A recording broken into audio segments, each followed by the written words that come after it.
Friends, this is third part of this chapter और इसमें हम लोग जानेंगे कि ब्रिटिशर्स ने कैसे अपने आप को एक्सपैंड किया भारत में। तो ये समझने के लिए ये सभी टॉपिक्स को देखना बहुत ही इंपॉर्टेंट है। तो पहला अगर आप लाइन पढ़ेंगे तो political and economic and diplomatic method. तो इसका मतलब क्या है कि ब्रिटिशर्स ने भारत में बाकी एरियाज़ को कैप्चर करने के लिए कभी भी डायरेक्ट मिलिट्री अटैक का सहारा नहीं लिया। वो ये सोचते थे कि भाई जितना भी फिजिकल अटैक है ना उससे बचा जाए और इसके बजाय जो पॉलिटिकल या फिर इकोनॉमिक या फिर डिप्लोमेटिक मेथड से जो है उस एरिया को कंट्रोल किया जाए। तो इसका मतलब क्या है कि भाई सांप भी मर जाए और लाठी भी ना टूटे, मतलब हमको मेहनत भी ना करना पड़े और वो एरिया भी हमारे अंदर पे आ जाए। तो ये कैसे होगा? ये ऐसे होगा कि उन्होंने बहुत सारे पॉलिसीज़ लॉन्च किए और सक्सेसफुली इम्प्लीमेंट भी किए। तो ऐसे ही कुछ पॉलिसीज़ के बारे में समझते हैं। तो जो सबसे पहला एक चीज़ था वो था रेसिडेंट्स, है ना।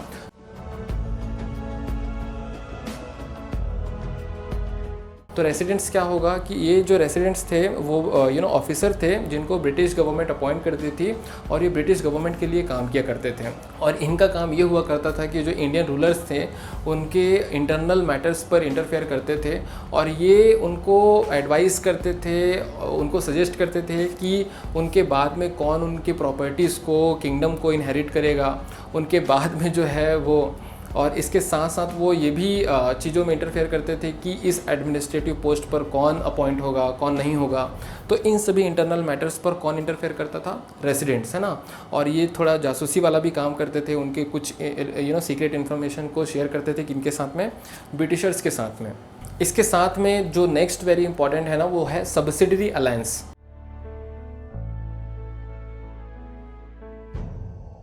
तो ये सब्सिडरी अलायंस क्या है? तो सब्सिडरी अलायंस मतलब होता है कि जो ब्रिटिशर्स थे वो जो लोकल रूलर्स थे भारत के, तो उनको फोर्सफुली जाके बोला करते थे कि आपको अब आर्मी नहीं रखना है, अब जो हमारी आर्मी है वही आपका प्रोटेक्शन करेगी, है ना। आप चाहे ना चाहें लेकिन हमारी आर्मी आपके पास आएगी और आपको प्रोटेक्शन देगी। और इस जो चीज़ों को और इस जो आर्मी को कहा जाता था सब्सिडरी फोर्स। और इनका जो फीस होगा, इनका जो पेमेंट होगा वो कौन करेगा? लोकल किंग और जो लोकल रूलर्स थे वो करेंगे। तो आप समझिए कि ये कैसा डिसीज़न है, आप चाहे ना चाहे आपको रखना ही पड़ेगा। वाह। और एक और इंटरेस्टिंग चीज़ है कि अगर आप इनके फ़ीस को पेमेंट नहीं कर पाएंगे तो जो आपका टेरिटरी है उसको कौन कंट्रोल कर लेगा, कौन कैप्चर कर लेगा? ब्रिटिशर्स कैप्चर कर लेंगे, है ना। British east India company capture कर लेगी। तो ये बहुत ही बोलना चाहिए कि कॉन्स्पिरेसी थी बहुत हाई लेवल की। और इसी कॉन्स्पिरेसी के चलते में कई सारे रीजन को उन्होंने अपने कंट्रोल में ले लिया। तो अवध के जो नवाब थे वो फ़ीस पेमेंट नहीं कर पाए, जिसकी वजह से उनके आधे से भी ज़्यादा टेरिटरी को ब्रिटिशर्स ने अपने कंट्रोल में ले लिया 1801 में, 1801 में। और इसके बाद में इसी तरीके से, इसी पैटर्न पे जो है उन्होंने हैदराबाद को भी कैप्चर कर लिया। लेकिन इसके बावजूद जो है वो कुछ किंग, कुछ नवाब ऐसे थे भारत में जो कि बहुत बहुत बहुत ज़्यादा स्ट्रॉन्ग थे और वो ब्रिटिशर्स के आगे बिल्कुल भी नहीं झुके। ऐसे ही कुछ नवाब थे, ऐसे ही कुछ किंग थे भारत में। जैसे कि एक मैं एग्जांपल आपको बताना चाहूँगा मैसूर का। तो मैसूर के जो सुल्तान हुआ करते थे ना वो बहुत बहुत बहुत स्ट्रॉन्ग हुआ करते थे। जो मैसूर के जो रूलर थे उनका नाम था हैदर अली और उनके बेटे जो कि बहुत ही फेमस थे उनका नाम था टीपू सुल्तान। तो जो हैदर अली थे उन्होंने मैसूर पर रूल किया फ्रॉम 1761 टू 1782 और जो टीपू सुल्तान थे उन्होंने रूल किया फ्रॉम 1782 टू 1799, है ना। तो अब मैं आपको बताता हूँ टीपू सुल्तान, जिसे टाइगर ऑफ मैसूर भी कहा जाता है।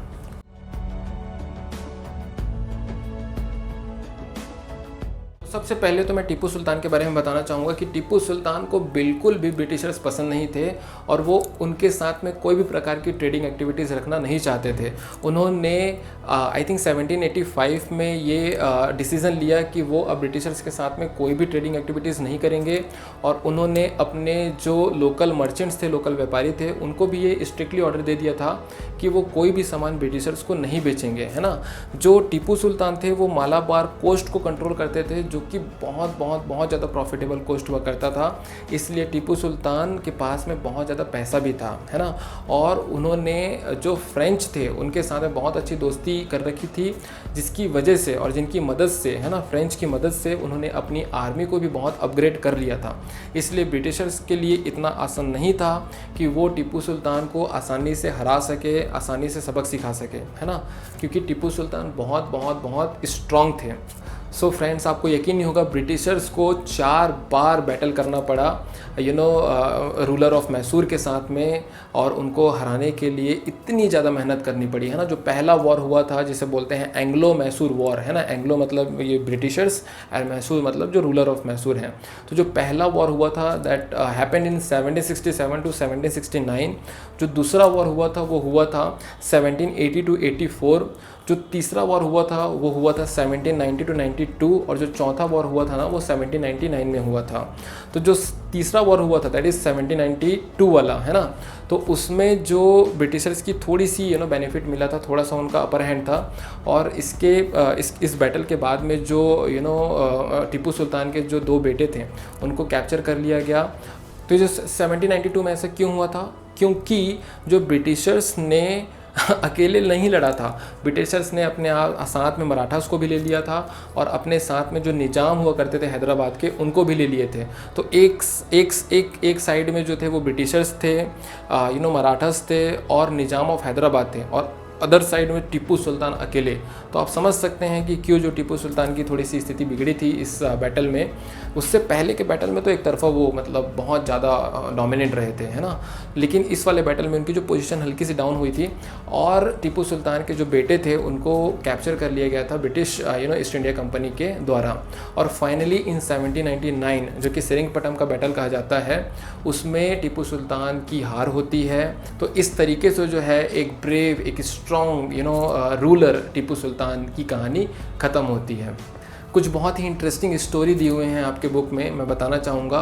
टीपू सुल्तान को टाइगर ऑफ मैसूर कहा जाता था, क्यों? क्योंकि एक बार क्या हुआ कि वो अपने फ्रेंच दोस्त के साथ में शिकार पर निकले हुए थे, और अचानक से उनके सामने जो है वो शेर आ गया, है ना। तो उस समय जो उनका गन काम नहीं कर रहा था, और इसके साथ में जो डैगर होता था, मैं इमेज में देख सकते हैं कि डैगर किसको बोलते हैं, वो ज़मीन पे गिर गया। तो उनको जो है वो शेर के साथ में बिना वेपन के साथ में लड़ाई करना पड़ा। तो कुछ समय तक उन्होंने बहुत ब्रेवरी के साथ में शेर के साथ में लड़ाई लड़ा, और जैसे ही उनको उनका डैगर मिला तो उन्होंने शेर को ख़त्म कर दिया, किल कर दिया। तो इसके बाद से सभी लोग उनको क्या कहने लगे? Tiger of Mysore. एक और बहुत ही इंटरेस्टिंग स्टोरी है कि उनको टाइगर बहुत पसंद था, और इसी से रिलेटेड उनके पास में एक टॉय भी हुआ करता था। तो वो जो टॉय होता था ना, वो यूरोपियन के ऊपर में ऐसा चढ़ा हुआ करता था, और जब उसकी हैंडल को घुमाते थे ना तो वो टाइगर दहाड़ता था। और जब वो टाइगर दहाड़ता था ना, तो जो वो यूरोपियन जो नीचे उसके दबा हुआ था पंजे के नीचे में, तो वो डर के मारे जो है ना वो मतलब चिल्लाते थे वो, है ना। तो इस तरीके से उनका जो शौक़ आप समझ सकते हैं। उनका जो फ्लैग हुआ करता था, झंडा हुआ करता था, उसमें भी जो सिंबल था ना वो शेर ही था। तो ये जो टॉय है ना वो आफ्टर 1799 जब बैटल ऑफ सेरिंगपटम के बाद में जो ब्रिटिशर्स ने उनको चुरा लिया, और चुराने के बाद में अभी वो विक्टोरिया म्यूज़ियम है लंदन में, तो वहाँ पर रखा गया है। So after this all story you can understand how strong Tipu Sultan was in his period. अब आगे डिस्कस करते हैं हम लोग मराठास के बारे में।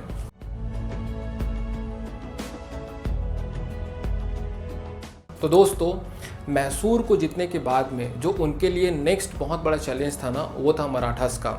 उस समय मराठास बहुत ही स्ट्रांग हुआ करते थे।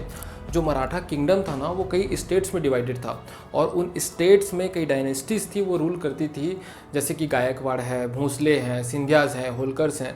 तो ये सभी जो थे ना वो लोकल डायनेस्टीज़ थे, मराठास डायनेस्टी थे, और इनका एक प्रिंसिपल मिनिस्टर हुआ करता था जिनको बोला जाता था पेशवा, है ना। तो जो पेशवा है वो एक एडमिनिस्ट्रेटिव और एक मिलिट्री हेड हुआ करता था। इनसे रिलेटेड डिसीजन पेशवा जो कि प्रिंसिपल मिनिस्टर है ना वही लेता था, है ना। और इसके साथ में आप समझिए, और ब्रिटिशर्स के लिए मराठास को हराना बिल्कुल भी आसान नहीं था। उन्होंने 3 बार लड़ाई लड़ी, 3 बार बैटल किया मराठास के साथ में, तब जाके कहीं उनके ऊपर में कंट्रोल कर पाए। तो एक मैं इंटरेस्टिंग चीज़ बताता हूँ। एक हुआ था बैटल ऑफ पानीपत, जिसे बोला जाता है थर्ड बैटल ऑफ पानीपत, जो कि 1761 में हुआ था, जो ब्रिटिश और मराठा के बीच में हुआ था, और इसमें ब्रिटिशर्स की जीत हुई थी। और इसके बाद में जो मराठास का जो सपना था कि हम दिल्ली में रूल करेंगे, राज करेंगे, वो इस बैटल में हारने के बाद में टूट गया था, है ना। So you should know about this. और इसके बाद में जो बैटल्स हुए, डायरेक्ट बैटल्स, उनके बारे में मैं बताता हूँ आपको। तो एक बैटल जो हुआ था वो हुआ था 1782 में, जो दूसरा बैटल हुआ था वो हुआ था 1802 टू 1805 में, जो तीसरा बैटल हुआ था वो हुआ था 1870 टू 1819 में, है ना। तो जो पहला बैटल हुआ था ना, बिना रिजल्ट के ही वो कंप्लीट हो गया था, उसमें पता ही नहीं चला कि कौन जीता आखिर, है ना। लेकिन जो सेकंड बैटल हुआ था, दैट इज़ फ्रॉम 1802 टू 1805, तो इसमें ब्रिटिशर्स को अपर हैंड था, उनको कई सारी बेनिफिट्स मिली थी। आप बोल सकते हैं कि Britishers was quite a winner, है ना। और उनको जो है वो उड़ीसा के ऊपर उनका अधिकार हो गया। और जो एक रिवर था जिसका नाम था यमुना, तो यमुना रिवर के जो ऊपर वाला हिस्सा था ना, नॉर्थ का जो हिस्सा था, दिल्ली और आगरा वाले हिस्से की भी बहुत बड़े हिस्से को ब्रिटिशर्स ने अपने अंडर में कंट्रोल कर लिया था। तो एक हिसाब से आप बोल सकते हो कि जो सेकेंड एंग्लो मराठा वॉर हुआ था उसमें ब्रिटिशर्स को बहुत ज़्यादा फ़ायदा और बेनिफिट हुआ था। और finally after third Anglo Maratha war, जो कि 1870 टू 1819 में हुआ था, तो इसमें भी ब्रिटिशर्स की जीत हुई थी। और इस जीत के बाद से और इस बैटल के बाद जो है वो मराठास का चैप्टर ओवर हो गया था, है ना।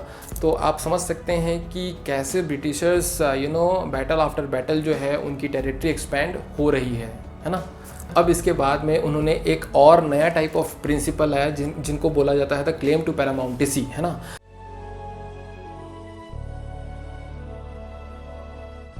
अब ये पैरामाउंटेसी मतलब क्या होता है कि ये एक ऐसा कॉन्सेप्ट होता है जिसमें आप प्रिंसिपल हैं, आप सुप्रीम हैं, है ना, और बाकी लोग आपके अंडर में हैं। बाकी जो जितनी भी किंगडम है, जितने भी रूलर है, वो आपके अंडर में हैं।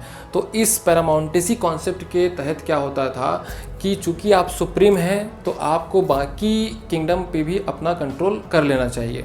और इसी प्रिंसिपल के बेसिस पर आने वाली जितने भी पॉलिसीज़ होगी ना, वो ब्रिटिशर्स बनाएगी और बाकी एरियाज़ को भी अपने अंडर में कंट्रोल करने की कोशिश करेगी। लेकिन कुछ स्टेट थे, कुछ एरियाज़ थे जहाँ के रूलर्स बहुत ही स्ट्रॉन्ग थे। जैसे कि एक कहानी मैं बताता हूँ किट्टूर रीजन का। तो किट्टूर आज की डेट में इसे हम कर्नाटका के नाम से जानते हैं। तो वहाँ की जो रानी थी, रानी चिन्नम्मा, वो बहुत ज़्यादा स्ट्रॉन्ग रूलर थी। और स्टार्टिंग से ही ना वो ब्रिटिशर्स को बिल्कुल भी पसंद नहीं करती थी। और उन्होंने बहुत साहस के साथ में जो है ब्रिटिशर्स के खिलाफ लड़ाई लड़ा। And finally she was arrested in 1824। और 5 सालों के बाद में इन 1829 उनकी जो है डेथ हो जाती है जेल में। लेकिन जो है लड़ाई बिल्कुल नहीं रुकती। और उनके एक बहुत ही साहसी और बहुत ही ब्रेव उनके एक पुअर चौकीदार थे जिनका नाम था रमन्ना। और उन्होंने ये बैटल को जो है वो कंटिन्यू किया। लेकिन फाइनली जो है उनको भी ब्रिटिशर्स ने कैच कर लिया। और finally in 1830 he was also hanged, उन्हें भी फांसी की सज़ा दे दी जाती है। तो इस तरीके से आप समझ सकते हैं कि कितना स्ट्रगल, कितना हमें लड़ना पड़ा ब्रिटिशर्स के साथ में। तो इस तरीके की और भी बहुत इंटरेस्टिंग रियल लाइफ स्टोरीज आपको देखने को मिलेगी आने वाले चैप्टर्स में। So things are very interesting, okay.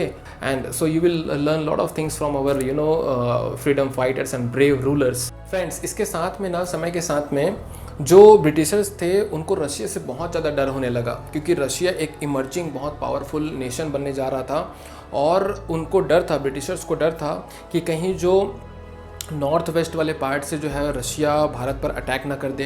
क्योंकि देखो, जो साउथ का पार्ट है, जो मैसूर है ना, जो इधर कर्नाटका वाला रीजन है, जो महाराष्ट्र वाला रीजन है, मराठा वाला रीजन है, उसको तो ब्रिटिशर्स ने ऑलरेडी कंट्रोल और कैप्चर कर रखा था। लेकिन जो नॉर्थ का पार्ट था ना, वो अभी भी ओपन था। तो उसको ध्यान देना बहुत ही ज़रूरी था। इसलिए उन्होंने पूरा अटेंशन जो है वो नॉर्थ वेस्ट पार्ट को दिया। अफ़गानिस्तान में वो गए और अफ़गानिस्तान में फ्रॉम 1838 टू 1842 4 सालों तक लगातार लड़ाई लड़ते रहे। और वहाँ पर एक इनडायरेक्ट ब्रिटिश कंट्रोल को इस्टेब्लिश किया। उसके बाद में वो आए सिंध में, और सिंध को भी कैप्चर कर लिया 1843 में। उसके बाद में वो आए पंजाब में। लेकिन पंजाब को वो कैप्चर नहीं कर पाए, क्योंकि पंजाब के जो राजा थे महाराजा रंजीत सिंह, वो बहुत ही पावरफुल रूलर थे। और जब तक वो जीवित रहे तब तक ब्रिटिशर्स की वहाँ पर एक भी नहीं चली। लेकिन महाराजा रंजीत सिंह की डेथ हो जाती है 1839 में। और उसके बाद 2 बहुत ही लंबी बड़ी लड़ाई हुई between Sikh kingdom and Britishers. और फाइनली जो है ना वो ब्रिटिशर्स ने पंजाब पर भी रूल कंट्रोल कर लिए, दैट इज़ इन 1849। तो इस तरीके से आप समझ सकते हैं कि उनका रूल जो है वो एक्सपैंड हो ही रहा है, हो रहा है और हो ही जा रहा है। तो इस तरीके से आप समझ सकते हैं कि नॉर्थ में भी ब्रिटिशर्स ने अपना कंट्रोल कैसे इस्टेब्लिश किया। अब इसके बाद में जो नेक्स्ट भयानक पॉलिसी आई थी उसका नाम था डॉक्ट्रिन ऑफ लैप्स, और इसको इंट्रोड्यूस किया था लॉर्ड डलहौजी ने।